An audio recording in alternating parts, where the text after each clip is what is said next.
کہ نفس کے ساتھ جہاد بڑا جہاد ہے، اور یہ کفار کے ساتھ جو جنگ کرنا ہے چھوٹا جہاد ہے۔ تو اس میں جو پڑھنے والے دھوکہ دیتے ہیں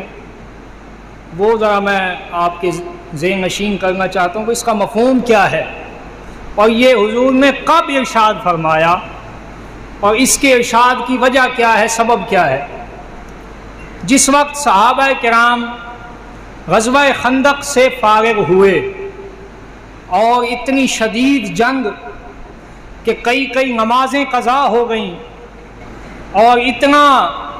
سرکار صلی اللہ علیہ وسلم کی اپنی 3 نمازیں جو ہیں وہ قضا ہو گئیں، اتنا شدید حملہ تھا کافروں کا۔ تو جب اس سے فارغ ہوئے،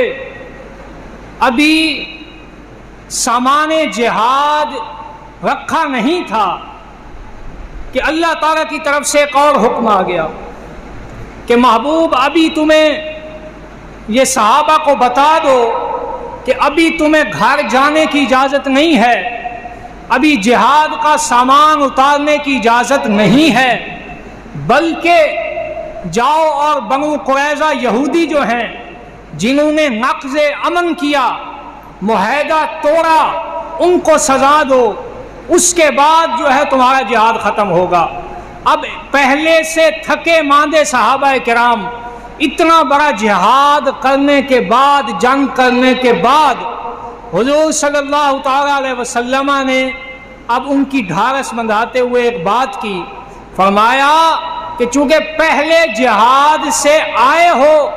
اب دوبارہ جہاد پر جانا ہے، تو نفس پر یہ بات بڑی گراں ہے کہ بندہ تھکا ہوا ہو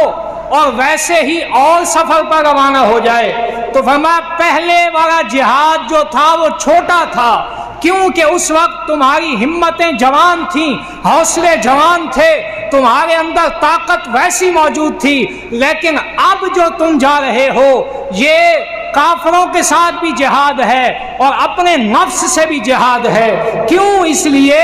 کہ جب اب تم تھکے ہوئے ہو، نفس کی خواہش یہ ہے کہ اب جہاد پر نہ جائیں، اب گھر میں بیٹھ جائیں، تو اس موقع پر حضور نے فرمایا تھا کہ یہ اپنے نفس سے جہاد ہے اور یہ اس سے بڑا جہاد ہے۔ تو یہ ہے بات، اس کو کاٹ چھانٹ کے جو ہے نا یہ کہنا جی نفس سے جہاد بڑا ہے اور یہ چھوٹا ہے، ایسا نہیں، بلکہ اس وقت جو جس چیز کو نفس کے ساتھ جہاد قرار دیا گیا وہ بھی کافروں کے ساتھ ہی جہاد تھا۔ تو لہٰذا کسی بھی بات کو جب پڑھا جائے تو اس کا صحیح مفہوم اور محل نزول اس کو نظر میں رکھنا بہت ضروری ہے، ورنہ یہ لوگ احادیث مبارکہ کو لے کر اور چھوٹی چھوٹی جو ہے نا اس میں کانٹ چھانٹ کر کے، کیونکہ یہ سرکار کا کلام ہے یا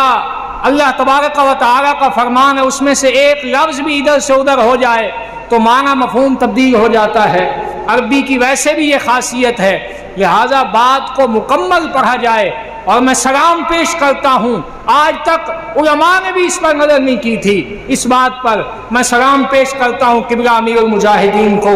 آپ کی جرأت اور آپ کے علم کو کہ آپ نے ہمیں آ کر یہ اس طرف توجہ دلوائی تھی۔ مجھے یاد ہے جب ہم حاضر ہوئے تو فرمایا مولانا یہ حدیث لوگ پڑھتے ہیں، آج میں آپ کو بتاتا ہوں پوری حدیث کیا ہے، اور یہ کب حضور نے ارشاد فرمایا تھا۔ لہذا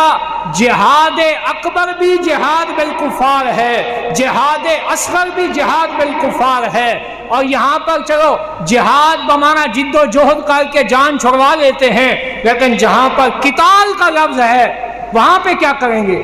قتال کا معنی تو جہاد پہ نفس نہیں کیا جا سکتا نا، وہاں تو قتل کا لفظ ہے، اور قرآن مجید میں جہاد کے لفظ سے زیادہ قتال کا لفظ آیا ہے۔ لہذا حضور کے امن کو بھی ہم سلام پیش کرتے ہیں، حضور کی تلوار کو بھی ہم سلام پیش کرتے ہیں۔ تو یہ سمجھنا کہ سرکار صلی اللہ علیہ وسلم کے امن کے لیے ساری زندگی، ایک حدیث پاک اس پہ سماعت کریں، حضور نے فرمایا، بلکہ صحابی راوی ہیں، کہتے ہیں حضرت انس فرماتے میں نے حضور کی 10 سال خدمت کی، کبھی بھی ایسا نہیں ہوا حضور نے مجھے فرمایا کہ یہ کام تو نے ایسے کیوں کیا یا یہ کیوں نہیں کیا، یعنی جب ذاتی معاملہ تھا، اپنی خدمت کی باری تھی، تو ایسے نرم مزاج کے 10 سالوں میں کبھی بھی حضور نے مجھے ڈانٹا نہیں کہ یہ کام تم نے ایسے کیوں کیا، ایسے کیوں نہیں کیا۔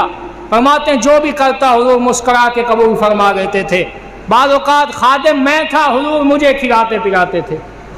یہ مقام ہے مسلمانوں کے ساتھ حضور کی محبت کا۔ اور جب کافروں کی باری آتی ہے تو حضور اپنے غزوہ احد کے موقع پر اپنے جسم اطہر پر لباس جنگ جو ہے وہ زیب تنگ فرماتے ہیں، زرہ مبارک پہن کر تلوار گلے میں حمائل فرماتے ہیں۔ صحابہ عرض کرتے ہیں یا رسول اللہ کہ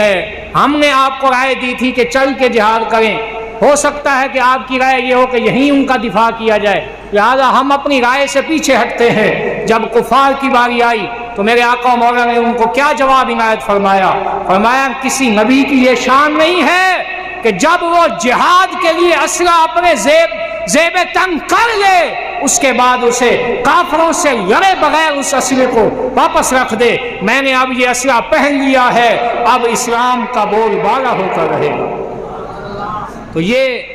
عرض کرنا مقصود تھا کہ آج کے بعد کوئی بھی یہ حدیث پڑھے تو اس کو اتنا ضرور کہنا کہ پہلے یہ بتاؤ کہ یہ حدیث آئی کب تھی، حضور نے کب ارشاد فرمایا تھا، اور اس کا مطلب اور مفہوم صحیح واضح کرو تاکہ لوگوں کو پتہ چلے کہ میرے آقا کی تلوار جو ہے اس کا بھی کوئی جواب نہیں، میرے آقا کی تبلیغ جو ہے اس کا بھی کوئی جواب نہیں۔ وآخر دعوانا